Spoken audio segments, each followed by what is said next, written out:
Canning Circus lies on the edge of the park, Radford and the city centre.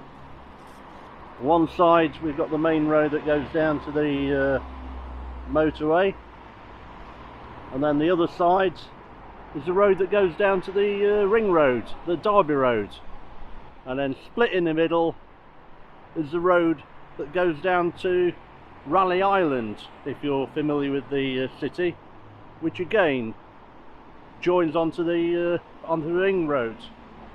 And then the other side on my right, what you can see now, are the old almshouses, and they barricade or hide the cemetery, which is behind there.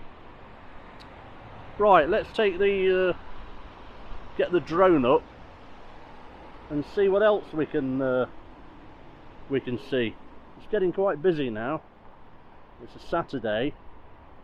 There's not too much traffic around, but there are quite a few people wandering about.